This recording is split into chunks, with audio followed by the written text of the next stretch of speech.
Ferment கிச்சனோட episode 12 இந்த சீசனோட last எபிசோட்னு கூட சொல்லலாம். இதுக்கப்புறம் அடுத்த சீசன் வருதான்னு கூட தெரியல. ஸோ ஆனால் இந்த எபிசோட் ரொம்ப சூப்பராக இருக்கும். வாங்க நம்ம வீடியோக்குள்ளே போகலாம்.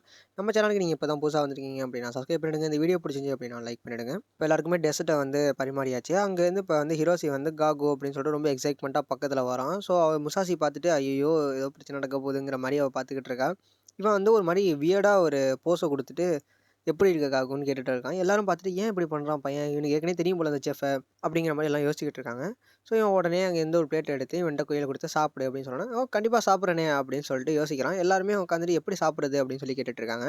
ஸோ இவன் வந்து நார்மலாக சொல்கிறான், உள்ளே ஜெல்லி இருக்குது, மேலே வந்து சும்மா டெக்கர் பண்ணியிருக்கேன், அது வந்து குக்கீஸை விட ரொம்ப தின்னாக தான் இருக்கும், வாயில் போட்டோடனே மெல்ட் ஆயிரும், நீங்கள் சும்மா அதை உடச்சி அதை வாயில் போட்டுட்டாலே போதுங்கிற மாதிரி அவன் சொல்கிறான்.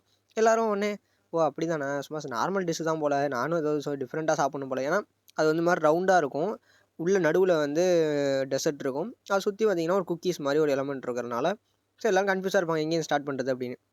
கடைசியில் பார்த்தா இது எங்கேருந்து வேணாலும் ஸ்டார்ட் பண்ணலாம் அப்படின்னு அவன் சொல்லியிருப்பான். நார்மல் டெசர்ட் மாதிரி தான் அப்படின்னு சொல்லிட்டு எல்லாரும் நினச்சிடுறாங்க. ஸோ இங்கேருந்து ராணா வந்து என்ன சொன்னதுனால எல்லாருமே அதை வந்து நார்மல் டிஷ்ஷுன்னு நினச்சிட்டு இருக்காங்க, இவன் ஏதாவது ஸ்பெஷலாக சொல்லியிருக்கலாம்ங்கிற மாதிரி அவள் யோசிச்சுட்டு இருக்கா.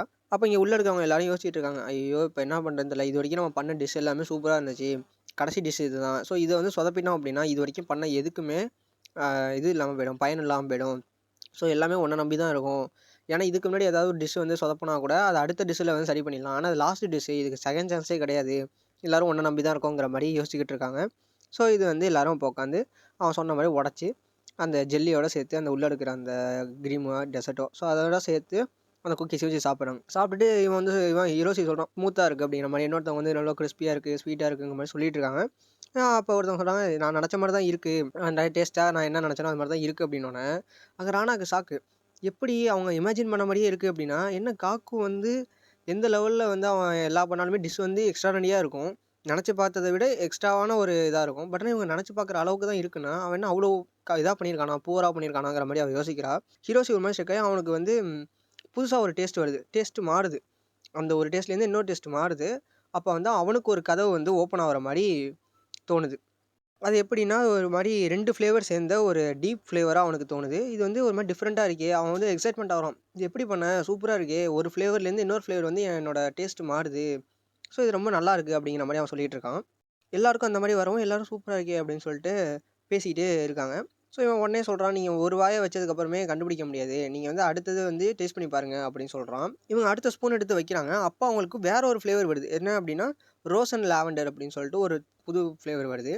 அடுத்தது திரும்பி இன்னொரு ஸ்பூன் மாறுறப்ப அது ஒரு மாதிரி எப்படி சொல்கிறது, கிரேப் ஜூஸ் இருக்குல்ல, ஸோ அதோட ஃப்ளேவர் வருது. அடுத்து ஒயிட் டீ, அந்த அதுக்கப்புறம் எலகன் லைட் சி அப்படின்னு சொல்லிட்டு ஒரு ஃப்ளேவரு. ஸோ இது எல்லா ஃப்ளேவருமே அவனுக்கு டிஃப்ரெண்ட்டாக வருது. இவர் முசாசியோட அப்பாக்கெல்லாம் பனானா ஃப்ளேவர் தெரியுது. ஸோ இது வந்து அவன் என்ன பண்ணியிருக்கான் அப்படின்னா நிறையா ஃப்ளேவர்ஸ் ஆட் பண்ணியிருக்கான். எல்லாருக்கும் ஒரே டிஃப்ரெண்ட், ஒரு ஃப்ரூட்ஸ் வந்து நிறையா ஃப்ரூட்ஸோட ஃப்ளேவர்ஸ் இது ஆட் பண்ணியிருக்காங்க. இது என்ன மாதிரி ஒரு டெசர்ட், எப்படி அந்த மாதிரி டெசர்ட்டை வந்து ரெடி பண்ண முடியும், ஏன்னா ஒவ்வொரு வாய் எடுத்து வைக்கிறப்பையும் வேறு டிஷ்ஷோட ஃப்ளேவர் வருது, அது எல்லாமே கரெக்டாக இருக்குது. அப்படின்னா எப்படி சொல்கிறது, ஒரு மாதிரி குழப்படி அடித்து கேவலமாக இல்லாமல் கரெக்டான ஒரு இதில் பக்குவத்தில் இருக்குது. முசாசியோட அப்பா உடனே எஞ்சி இந்த மாதிரி காகு நீ எப்படி பண்ணேன்னு சொல்கிறா அப்படின்னோடனே எல்லாருக்கும் காகுவா இது எங்கேயும் கேட்ட மாதிரி இருக்க பேர் அப்படின்னு சொல்லிட்டு அவர் கத்தி சொல்லவும் எல்லாரும் யோசிக்கிறாங்க, இது வந்து இந்த மேத் ஒலிம்பியாவில் இந்த பையனும் தானே இருந்தான் போல், அவன் இப்போ செஃபாக இருக்கானா அப்படின்லாம் பேசிகிட்டு இருக்காங்க எல்லாருக்குமே தெரியுது இவனை பற்றி. அப்போ உடனே இவன் சொல்கிறான், இது வந்து நான் வந்து ஜியோமெட்ரியும் அதோட ஷேப்பும் அதோட நம்பர்ஸை வச்சு தான் யூஸ் பண்ணியிருக்கேன் அப்படின்னு சொல்லிட்டு என்ன எக்ஸ்பிளைன் பண்ணுறான் அப்படின்னா, இதுக்கு வந்து ரொம்ப நிறையா மேத்தமெட்டிக்கல் திங்கிங் வேணும், மற்ற டிஷ்ஷஸை விட டெசர்ட் பண்ணுறப்ப மேத்தமெட்டிக்கல் திங்கிங் ரொம்ப அதிகமாக இருக்கணும். ஸோ நான் அதுக்கு வந்து நான் என்ன யூஸ் பண்ணியிருந்தேன் அப்படின்னா ஜியோமெட்ரி தான் யூஸ் பண்ணியிருந்தேன். ஒரு 3 வாரத்துக்கு முன்னாடி நான் வந்து ஸ்ட்ராபெரி டர்ட் வந்து இவர் செஞ்சாரில் காய் கொடுத்தார்ல, ஸோ அதை சாப்பிட்டப்ப அவனுக்கு என்ன தோணிருக்கு அப்படின்னா அதுலேருந்து தான் இன்ஸ்பிரேஷன் தோணிருக்கு. எப்படின்னா ஃபஸ்ட்டு இந்த ஸ்ட்ராபெரியோட அந்த இது வந்திருக்கு, அந்த ஜூஸி ஃப்ளேவர், அதுக்கப்புறம் அந்த க்ரீமோட ஃப்ளேவர் வந்திருக்கு. இது அவனுக்கு வந்து நல்ல பெட்டரான ஒரு ஃபீலிங்கை கொடுத்துருக்கு. அதில் வந்து ஒரு சில இந்த குக்கீஸ் மாதிரி ஒன்று கொடுத்துருப்பாங்க, ஸோ அதோட ஃப்ளேவரும் இடையில வந்திருக்கும். ஸோ இது நல்லா இருக்கே அப்படின்னு சொல்லிட்டு அதுலேருந்து அவன் இன்ஸ்பிரேஷன் ஆகி தான் நிறையா டிஷ்ஷாக வந்து ட்ரை பண்ணி பார்ப்பான். அந்த இது கிரேப்ஸு, அந்த மாதிரி நிறையா ரோஸு, ஸோ இந்த மாதிரி நிறையா இதையும் எடுத்து கிராஃப் போட்டு அதில் என்ன பண்ணியிருக்காங்கன்னா டைமு இன்னும் ஸ்வீட்னஸ்ஸு, அது எவ்வளோ நேரம் நாக்கில் வந்து அது ஸ்வீட்னஸ் இருக்குது அப்படிங்கிறத கால்குலேட் பண்ணி அதை எந்த டெம்பரேச்சரில் பண்ணால் கரெக்டாக அது வந்து அடுத்த டிஷ்ஷுக்கான இதை ஸ்பேஸை கொடுக்கும் அப்படின்னு சொல்லிட்டு யோசிக்கிறது. அதாவது ஒரு டிஷ்ஷு சாப்பிட்றாங்க, அது டேஸ்ட் ஃபுல்லாக முடிஞ்சிடணும், அது முடிஞ்சதுக்கப்புறம் அடுத்த ஸ்பூன் வைக்கிறாங்கன்னா அது வந்து கரெக்டாக எடுத்து கொடுக்கணும், இதுக்கப்புறம் இந்த டிஷ்ஷை சேர்த்தா கரெக்டாக இருக்கும் அப்படிங்கிற மாதிரி அவன் ஒவ்வொன்றா டேஸ்ட் பண்ணி பார்த்துருக்கான். இதுக்கு இடையில அவனுக்கு வந்து ஒரு ப்ராப்ளம் இருந்தது வந்து எதுக்கு அப்படின்னா ஸ்மெல்லு. ஸ்மெல் இல்லாமல் கொஞ்சம் நல்லா இருக்காது அப்படிங்கிறதுக்காக தான் அவன் வந்து இந்த பொட்டானிக்கல் கார்டன் போயிருப்பானே. ஸோ அங்கே போய் அது ரோஸோட இதழ் இருக்குல்ல, ஸோ அதை அவன் யூஸ் பண்ணியிருப்பான். ஸோ அந்த இதழை வச்சு தான் அவன் வந்து இந்த ஸ்மெல்லுக்காக அந்த இன்க்ரீடியண்ட்டை சேர்த்துருப்பான். அது கொஞ்சம் கசப்பு தன்மையாகவும் இருக்கும், அதே டைமில் அது கூட வேற ஒரு எலமெண்ட்டை சேர்க்குறப்ப அது கொஞ்சம் ஸ்வீட்னஸும் கொடுக்குங்கிறதுனால அவன் வந்து ட்ரை பண்ணியிருப்பான். இப்போ உடனே கேட்குறாங்க, சரி நீ இதெல்லாம் ஓகே, நீ என்னென்ன மாதிரி எலமெண்ட்லாம் சேர்த்த அப்படின்னு சொல்லிட்டு ஒருத்தர் கேட்குறாரு, கிராஸ் கொஸ்டின் கேட்குறப்பல. ஸோ இவன் என்ன சொல்கிறான்னா, ஃபஸ்ட்டு நீங்கள் வந்து சாப்பிட்டப்ப வந்திருக்க டேஸ்ட் வந்து லாவெண்டர் ஆல்மண்ட் அப்படின்னு சொல்லிட்டு, அதாவது மேலே இருக்கிற அந்த இதை உடச்சி விட்டு சாப்பிட்றப்ப உங்களுக்கு என்ன வரும்னா, குக்கீஸோட அந்த இது போனதுக்கப்புறம் வரது வந்து லாவெண்டரும், இன்னொரு வந்து இந்த ஆல்மண்ட்னா பாதாம் பருப்பு. ஸோ அதோட டேஸ்ட் வரும். இன்னும் கொஞ்சம் டீப்பாக நீங்கள் எடுத்து சாப்பிட்றப்ப ஒயிட் டீயோட ஜெல்லி அந்த ஃப்ளேவரும், அடுத்து ஏதோ இச்சி அப்படின்னு சொல்லிட்டு ஒரு ஃப்ளேவர் இருக்குது போல், ஸோ அது ஒரு ஃப்ளேவரும் வருது. அடுத்த ஸ்பூனில் பார்த்தீங்கன்னா ரோஸோட அந்த பிக்கல் சொன்னோன்னா அந்த கசப்பு தன்மை, அதுவும் கிரேப் ஃப்ரூட் இருக்குல்ல, ஸோ அதுவும் சேர்ந்த மாதிரி ஒரு டேஸ்ட் வரும்.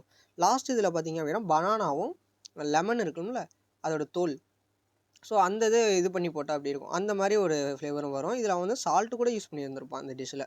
ஸோ இது எல்லாமே கலந்து இருக்கிறப்ப இவனுக்கு ஒவ்வொரு தடவையும் அவங்களுக்கு ஒவ்வொரு விதமான டேஸ்ட்டு கிடைக்கிறப்ப அவங்க எல்லாருக்குமே ரொம்ப பிடிச்சி போயிடுது. அப்போ வந்து இன்னொன்று கேட்குறாங்க, நீ வேறு எங்கே வந்து ஜியோமெட்ரி ஷேப் எங்கே யூஸ் பண்ணியிருக்க அப்படின்னு சொல்லி கேட்குறப்ப தான் அவன் சொல்கிறான், ஜியோமெட்ரி ஷேப் வேறு எங்கேயும் கிடையாது, அந்த மேலே குக்கீஸ் மாதிரி ஒரு இது எடுத்துருக்கீங்களே, ஸோ அதுக்கு நான் யூஸ் பண்ணியிருந்தேன். அது அன்னியில் அந்த எலமெண்ட்ஸ் வந்து கரெக்டாக எந்தெந்த ஆர்டரில் வைக்கணும் அப்படின்னு சொல்லிட்டு அதுக்கு அந்த ஃபார்முலாவை யூஸ் பண்ணி மேலே இருக்கிற லேயர் வந்து இந்த ஆல்மண்ட்டு, அடுத்த ஃப்ளேவர் வந்து கிரேப் அடுத்து பனானாங்கிற மாதிரி அந்த ஆர்டர் படி வச்சுருக்கிறதுக்கு நான் அந்த ஃபார்முலா யூஸ் பண்ணேன், அந்த ஷேப்லாம் யூஸ் பண்ணுங்கிற மாதிரிலாம் சொல்லி முடிச்சிடான். ஹிரோஷி உடனே கேட்குறான், அப்போ வந்து எனக்கு வந்து இந்த குக்கிங்லாம் பெருசாக தெரியாது, பட் ஆனால் நீ சொல்கிறபடி பார்த்தீங்கன்னா மற்ற டிஷ்ஷில் வந்து இந்த பிளேட்டிங்லேயும் சரி இதுலேயும் சரி இந்த அளவுக்கு அது இருந்த மாதிரி நான் தெரியலை, எனக்கு தெரிஞ்சு டெசர்ட்டில் மட்டும்தான் அந்த இது ஒர்க் ஆகும் அப்படின்னு சொல்லிட்டு ஒரு மாதிரி டவுட்டாக கேட்குறான். டெசர்ட்டில் மட்டும் தான் அந்த மேக்ஸ் வந்து ஃபுல்லாக ஒர்க் ஆகுமா அப்படிங்கிற மாதிரி அவன் கேட்குறப்ப நல்ல கொஷின் தான் அப்படின்னு சொல்லிட்டு இவனுக்கு ரொம்ப ஆர்வம். அவன்கிட்ட அந்த கொஷின் கேட்கவும் இவன் அதை எக்ஸ்பிளைன் பண்ண போகிறான். ஸோ அதை பார்க்குறப்ப ஹீரோஸிக்கு என்ன தோணுன்னா, சின்ன வயசில் காகுவை பார்த்த மாதிரியே இருக்குது.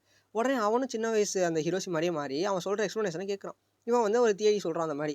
அது எப்படின்னா, மற்ற இதில் பார்க்குறப்ப கெமிஸ்ட்ரி ஃபிசிக்ஸ் அந்த மாதிரிலாம் யூஸ் பண்ணுவாங்க, ஆனால் இதில் வந்து full and full max use பண்ணுவாங்க. அது எப்படி யூஸ் பண்ணுவாங்க அப்படின்னு சொல்லிட்டு ஃபுல்லாக சொல்கிறான். அவனுக்கு ரொம்ப ஆச்சரியம். சாக்லேட் இப்போ உருக்கணும்னா நமக்கு பிடிச்ச ஷேப்பில் என்ன வேணாலும் மாற்றிக்கலாம், ஆனால் மற்ற டிஷ்ஷில் பண்ண முடியாது. இப்போ மீட்டு ஃபிஷ்ஷு அதெல்லாம் எடுத்துகிட்டா பண்ண முடியாது. ஸோ டெசர்ட்டை பொறுத்த வரைக்கும் நம்ம மேக்ஸை எப்படி வேணாலும் யூஸ் பண்ணலாம், இருக்கிற எல்லா பாசிபிலிட்டியும் யூஸ் பண்ணலாம். நம்ம எப்படி மேக்ஸில் வந்து ஒரு சில இதுக்கு வந்து அந்த ரூல்ஸ்லாம் இருக்கோ அதே மாதிரி டெசர்ட்லேயும் இருக்குது. ஆனால் நம்ம அந்த லா அண்ட் ரூலை நம்ம எவ்வளோ லிமிட்டடுக்கு இருக்கோ அது ஃபுல்லாகவே நம்ம வந்து யூஸ் பண்ணிக்க முடியும். அதே மாதிரி தான் டெசர்ட்டும். மேக்ஸும் டெசர்ட்டும் வேறு வேறு கிடையாது, டெசர்ட் தான் மேக்ஸு அப்படிங்கிற மாதிரி காகு சொல்கிறான். ஹிரோஷிக்கு எல்லாமே கிளியர் ஆகுது. ஒரு மாதிரி ரொம்ப சர்ப்ரைசிங்காக இருக்கான். இது சொல்லி முடிச்சதுக்கப்புறமா அங்கே இருக்கிற எல்லாருமே எஞ்சி கிளாப் தட்ட ஆரம்பிச்சிடுறாங்க இவனோட டேலண்ட்டை பார்த்துட்டு. அங்கே உள்ள ராணாலாம் விழுந்துடுறா, என்னன்னா முடியல அவளால், எப்படி நம்ம வந்து இவனை ஜட்ஜ் பண்ணோங்கிற அளவுக்கு அவள் யோசிக்க ஆரம்பிச்சிடுறா. அங்கே இருக்கிற எல்லாருமே ஷாக்கில் இருக்காங்க. மிலோ வந்து ரொம்ப செம்ம ஹாப்பியாக இருக்கான். அதுக்கப்புறம் செரிமனி முடிஞ்சுது. அங்கே செரிமனி இருக்க எல்லாருமே டெசர்ட்டை பற்றி தான் பேசுகிறாங்க. எல்லா மீட்டு அதெல்லாம் நல்லா இருக்குங்கிறதெல்லாம் அடுத்த பட்சம் டெசர்ட் தான் நல்லா இருக்குது, அந்த பையன் தான் சூப்பராக பண்ணியிருந்தான், மேக்ஸ்லாம் சூப்பராக யூஸ் பண்ணியிருந்தாங்கிற மாதிரிலாம் எல்லாமே அதை பற்றி பேசிகிட்டு இருக்காங்க. அப்போ வந்து ஹீரோஸியோட அம்மா கேட்டுட்ருக்காங்க, நீ இனிமேல் எனக்கு காகுகிட்ட பேசுவியா பேச மாட்டியா அப்படின்னோடனே, இந்த மாதிரி உன்னோட பிளான் என்னாச்சுன்னு. அதாவது பார்த்தீங்கன்னா ஹிரோஷி என்ன பிளான் பண்ணியிருப்பான்னா, காக்குவையும் முசாஷியும் தன்னோட பார்ட்னர் மாதிரி வச்சுக்கிட்டு இவனோட மற்ற இதுக்கெல்லாமே எக்ஸ்பெரிமெண்ட்டு எல்லாம் பண்ணுவாங்கள்ல இந்த திசிஸ்லாம், ஸோ அந்த இதுக்கு வந்து அவங்க ஹெல்ப்புக்கு வச்சுக்கிற மாதிரி அவன் யோசிச்சிருந்தான். பட் ஆனால் அதே டைமில் முசாஷி மேரேஜ் பண்ணிடலாம் அப்படிங்கிற மாதிரி. ஆனால் இவன் வந்து இந்த இது பார்த்ததுக்கு அப்புறமா அவன் என்ன சொல்கிறான்னா, அவன் வந்து செஃப்பாகவே இருக்கட்டும், அவன் வந்து எனக்கு வந்து ஒரு கதவை திறந்துட்டான், அவனுக்கு என்ன பிடிச்சிருக்கோ அதை அவன் பண்ணட்டும் அப்படிங்கிற மாதிரி அவன் யோசிக்கிறான். அவன் அந்த பிளானையே கைவிட்டுறான். முசாஷியையும் மேரேஜ் பண்ணிக்கலாங்கிற பிளானையும் அவன் கைவிட்டுறான். பிகாஸ் அவன் தப்பு அப்படிங்கிறத அவன் புரிஞ்சுக்கான். இங்கே முசாஷியும் என்ன நினைக்கிறான் அப்படின்னா, இவன் வந்து காகு வந்து ஒரு சேவியர் மாதிரி அவள் கண்ணுக்கு தெரியலாம். இப்போ அடுத்த சீனில் ஹோட்டாய் வந்து காகிட்ட கேட்குறான், நீ ஏதோ நினச்சதை பண்ணிட்ட, இப்போ சப்போஸ் அங்கே இடத்துல அவன் சொதப்பியிருந்தானா அவன் நிலைமை பற்றி நீ யோசிச்சு பார்த்தியா? அவன் தனிமைக்கு தள்ளப்பட்டிருப்பான், யாரையுமே ஃபேஸ் பண்ணியிருக்க மாட்டான், அவன் வந்து வாழ்க்கையோட தோல்வியாகவே இது பண்ணியிருப்பான். நல்ல வேலை நீ வந்து அவனுக்கு எவ்வளோ பெரிய ரிஸ்க்கான வேலையை கொடுத்துருக்க தெரியுமா? இது சப்போஸ் அவன் சொதப்பியிருந்தா என்ன ஆயிருக்கும் அப்படிங்கிற மாதிரி ஹோட்டாய் கேட்டுட்ருக்கான். அவன் வந்து எனக்கு வந்து அவன் மேலே ஹோப் இருக்குங்கிற மாதிரி காய் சொல்லிட்டு இருக்கப்ப ராணா கேட்குறா, நீ அதனால தான் அவனை மாற்றினியா அப்படின்னோன்னா இவன் தெளிவாக சொல்கிறான், அவன் வந்து நார்மல் டிஷ் பண்ணுறப்ப அதில் கெமிஸ்ட்ரி ஃபிசிக்ஸ்லாம் யூஸ் பண்ணி அதை வந்து அவன் ஃபுல்லாக அந்த மேத்தமெட்டிக்கல் திங்கிங்கே அவன் விட்டுடுறான். ஸோ அவன் ஃபுல் அண்ட் ஃபுல் மேத்தமெட்டிக்கல் திங்கிங்கில் ஒரு டிஷ் பண்ணணும் அப்படின்னா அது டெசர்ட்டால் தான் முடியும். ஏன்னா நிறையா பேர் வந்து ஏற்கனவே பாஸ்டிவ் செஃபாக இருந்தவங்க மேத்தமெட்டிக்கல் வேல நம்பர்ஸை யூஸ் பண்ணி தான் அவங்க பண்ணியிருக்காங்க. ஸோ அவன் வந்து அதுக்கு கரெக்டாக இருப்பான். ஸோ வந்து நான் அதுக்காக அவனை சூஸ் பண்ணங்கிற மாதிரி அவன் சொல்ல, அதுவும் நான் வந்து இவன் வந்து கரெக்டாக அதை பண்ணுவாங்கிற அளவுக்கு நான் ஃபுல்லாக இதாக இல்லை, நான் எல்லாமே சரி ஏதோ ஒரு குத்து மதிப்பாக தான் பண்ணேன். பட் ஆனால் இது வந்து இந்த அளவுக்கு பெர்ஃபெக்ட்டாக இருக்கும்னு நான் நினச்சி கூட பார்க்கலங்கிற மாதிரி காயே சொல்கிறப்ப, காய் வந்து அவங்க ஃப்ரெண்ட்ஸை பற்றி நினச்சி பார்க்குறான். ஸோ அந்த டைமில் பார்த்தீங்கன்னா அந்த பில்டிங்கு கீழேயே ஒரு ஆள் நடந்து போயிட்டு இருக்காரு. அது வேறு யாரும் கிடையாது, காயோட ஃப்ரெண்டு. மேபி எனக்கு வந்து சீசன் 2ல் அவர் வரத்துக்கு வாய்ப்பு இருக்குன்னு நினைக்கிறேன். ஸோ அவங்க எல்லாருமே செஃப்பாக தான் இருந்திருப்பாங்க போல். ஸோ அவங்களெல்லாம் தோக்கடிச்சு தான் காய் வந்திருக்கான் அந்த இடத்துக்கு. ஸோ இன்னொரு சீனில் அது முடிஞ்சிடுது. அடுத்த நாள் கொஞ்ச நாள் போகுது. அதுக்கப்புறம் அவங்க இதில் வந்து டெசர்ட் வந்து நிறையா ஃபேமஸ் ஆகுது அவங்க ஹோட்டலில். அது எல்லாமே இவன் தான் பண்ணி கொடுக்குறான். ஹோட்டல் கூட பாராட்டி பையலை வந்து என்கரேஜ் பண்ணி விட்றான். ஸோ அப்போ வந்து ஒரு விசிட்டர் ஒருத்தர் வராரு. யாருன்னா காகுவோட அப்பா. வந்தோடனே இந்த மாதிரி நினியும் சொல்கிறா. அவனும் போயிட்டு பார்த்துட்டு அவருக்காக ஒரு டிஷ்ஷை பண்ணி கொடுத்து, இது வந்து அந்த அல்காரிசம் ஏதோ யூஸ் பண்ணி ஏதோ பண்ணியிருக்கேன் அப்படிங்கிற மாதிரி அவன் ஏதோ சொல்லி அவர்கிட்ட கொடுக்குறான். அதோட இந்த எபிசோட் முடியுது. அப்புறம் வேறு எந்த அனிமே பற்றி நம்ம போடலாம் அப்படின்னு சொல்லிட்டோம். கமெண்ட் பண்ணுங்கள், கண்டிப்பாக நான் போடுறேன். தேங்க்யூ.